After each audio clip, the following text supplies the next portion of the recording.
Isang magandang araw sa inyo mga kalihim. Panibagong kwento ng kababalaghan ang inyong mapapakinggan. Pero bago tayo magsimula, huwag kalilimutang mag-subscribe sa YouTube channel na ito para sa mga kwento ng kababalaghan. Ako si Papa Obet at ito ang Lihim ng Gabi.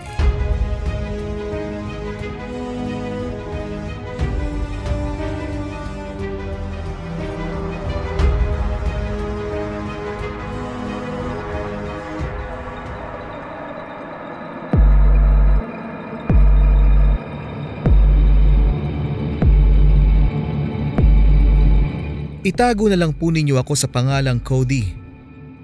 Isa po akong tatay at mayroong kambal na anak na parehong 5 years old. Itong dalawa kong kambal, palagi silang nagrereklamo na mayroong nakikita raw sa bintana. Ang mas nakakatakot pa ay tuwing gabi sila nagrereklamo sa akin. Pero wala naman akong nakikitang kung sino o anuman sa bintanang kanilang tinutukoy. Meron nga po, Daddy. Dalawa po sila. Nakakatakot po. Iyan ang palagi nilang sinasabi sabay yakap sa akin. Madadama ko pa ang panginginig nilang dalawa na para bang mayroon talaga silang nakikitang labis nilang ikinakatakot. Minsan pa nga itinatakpan na lamang nila ang kanilang mga mata para lang hindi makita ang kanilang nakikita. Ako naman sa kabilang banda, hindi na malaman ang gagawin. Nagdadalawang isip akong maniwala dahil wala naman akong nakikita. Puwera na lang sa takot na takot ang mga anak ko. Hanggang sa dumating sa puntong inilarawan na nila ang itsura ng kanilang nakikita. Maraming sharp teeth sa mouth. Malaki ang red eyes. May sungay, color white ang skin, super long nails, at palagi daw silang tinatawag ng kanyang kakambal na si Seth, ang sabi ng aking anak na si Sid. Hindi lang yun.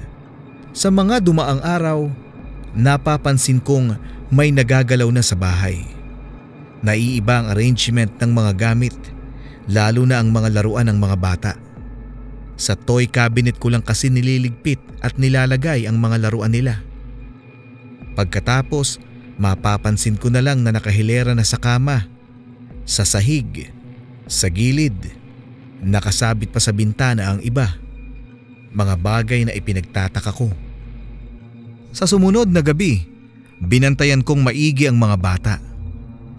Pasado 9:00 na at nasa mahimbing na pagtulog na ang dalawa. Inaantok na rin ako habang naghihintay. Kadalasan kasing 10:00 silang magigising para lang sabihing may kung ano sa bintana at gusto silang makalaro. Habang hinihintay ang oras at para mawala ang antok, pumunta muna ako ng kusina at nagtimpla ng kape. Ilang sandali lang, napatingin ako sa pinto ng kwarto ng mga bata. Dahil may narinig akong ingay ng pagbukas ng bintana. Kinutuban ako at nagmamadaling pumunta sa kwarto ng kambal. At hindi nga ako nagkamali sa aking pandinig dahil nakabukas na ang isang bintana na kanina lang ay saradong-sarado. Nasa sahig na rin ang laruan na kanina lang ay yakap-yakap ni Sid. Nilapitan ko ang bintana at tinignang maigi ang labas. Dumungaw na ako't lahat-lahat pero wala akong nakitang kahit na sino. Nang may pagtataka, muli kong isinara ang bintana. Dinampot ko ang mga laruan sa sahig at dahil doon, napagpasyahan ko ng tabihan ng mga bata para naman maaktuhan ko kung sino ang may balak sa mga anak ko. Lumipas ng lumipas ang oras, nasa bintana pa rin ang aking paningin. Maghahating gabi na at sa hindi malamang dahilan, bigla akong kinabahan. Naging malikot na rin sa higaan sina Seth at Sid. Kamot dito, kamot doon. Pagkatapos, bigla-bigla na lang nagigising at napapatitig sa bintana. Sabay pa silang nanginginig at nagmamadaling yumakap sa akin pagkatapos ay nagsisisigaw. Pareho pa silang sumisigaw ng monster. Monster. Pati ako, nataranta na rin dahil napakahigpit ng yakap nila sa akin. Ang lalakas ng pag-iyak at sobra-sobra ang panginginig. Pareho pa nilang isinubsob sa balikat ko ang kanilang mga mukha. Panay rin ang pagturo nila sa bintana at paulit-ulit sa pagsabing may monster doon na gusto silang kunin at gustong makipaglaro sa kanila. Sa akin naman, naguguluhan na talaga ako dahil wala talaga akong nakikita sa bintana. Kinarga ko silang dalawa at inilipat sa kwarto pero pagdating doon, mas lalo lang silang nagiiyak dahil nasa kwarto ko raw ang monster. Lumabas kami ng kwarto at sa kusina ko sila dinala. Pinainom ng tubig at pinakalma. Sa kabutihang palad, kumalma naman ang dalawa. Pero panay ang pagtingin-tingin sa paligid. Ayaw rin nilang mahiwalay sa akin at yakap-yakap pa rin ako. Paglipas ng eksaktong 10 minuto, nagsimula na namang umiyak ang kambal at tinuturo ang sala. Monster! Monster! Monster! Hindi matigil-tigil na sambit ng kambal. Natataranta na naman akong pinapatahan sila habang hinahanap ng paningin ang sinasabi nilang monster. Nakabukas naman ang ilaw sa buong bahay at maliwanag na maliwanag sa sala, pero kahit anong gawin ko, hindi ko nakikita ang kinatatakutan nila. Nang hindi ko na talaga kaya ang sitwasyon, lalo pa sa sitwasyon ng kambal na halos maubusan na ng hininga sa lakas ng pag-iyak, kinontak ko ang kaibigang si Reggie na nasa kabilang bahay lang. Sinagot naman niya ang tawag ko at nakiusap akong magpasundo. Dumating naman siya ilang minuto ang nakalipas. At pati siya ay nagtataka na rin sa ikinikilos ng kambal. Inimbitahan kami ni Reggie sa bahay niya. Agad naman kaming sumama. Pagdating sa bahay niya, medyo nahimasmasan ang kambal at tumatahan na sa pag-iiyak. Napapatanong naman si Reggie kung anong meron at ganoon na lamang ang pag-iyak ng mga bata. Sinabi ko naman ang dahilan at ang sagot niya ang mas lalong nagpakaba sa akin.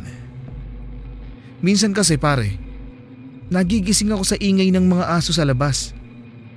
Tapos, eksakto namang napapatingin ako sa bahay niyo na nasa harap lang. May nakikita akong 2 tao na nakabantay sa may bintana ng kwarto ng mga bata. Yung isa parang tindig mo eh. Kaya naisip ko na baka ikaw lang yon o kaya naman kaibigan mo. Parang nag-uusap eh. Napakurap-kurap na lamang ako sa narinig. Paanong magiging ako yon? Eh hindi naman ako lumalabas lalo na kapag gabi. Naguguluhan na talaga ako sa puntong iyon. Monster ang sabi ng mga anak ko, samantalang tindig ko naman ang nakikita ni Reggie. Ibinuntong hininga ko na lang muna ang sitwasyon at inasikaso ang kambal na nag-aayang gusto ng matulog. Nakatulog naman sila ng mahimbing. Hindi na yata nasundan ng kung anong elementong kanilang nakikita. Kinabukasan, maaga akong nagising. Iniwanan ko muna sa bahay ni Reggie ang mga bata dahil tulog pa. Umuwi ako sa bahay para maghanda ng agahan, pero natigilan ako pagbukas ng pinto dahil nagkalat na ang mga laruan. Wala na rin sa dating pwesto ang mga sofa, picture frames at iba pang gamit sa bahay. Nabago ang arrangement. Pumunta ako sa kwarto ng mga bata at katulad sa sala, nagkalat na rin ang mga gamit. Nakasabit sa bintana ang mga laruan, nasa sahig ang mga unan at kumot, nakatumba ang mga upuan, Nakabuklat ang mga nursery books at nasa gilid na ang kama. Napatulala ako saglit at napapaisip kung paano nangyari ang lahat ng ito. Gayong wala naman kaming napansing nanloob. 3:00 ng madaling araw na kami nakatulog ni Reggie at sa mga oras na iyon ay gising pa kami. Sa bahay lang ang tingin namin sa pagkakatanda ko rin. Nakabukas ang mga ilaw pero ngayon ay nakapatay na. Tinignan ko ang ibang mga gamit. Wala namang nawala maliban sa mga nagkalat ang mga ito. Intact din ang mga mahahalagang papeles at mga alahas ng yumao kong asawa.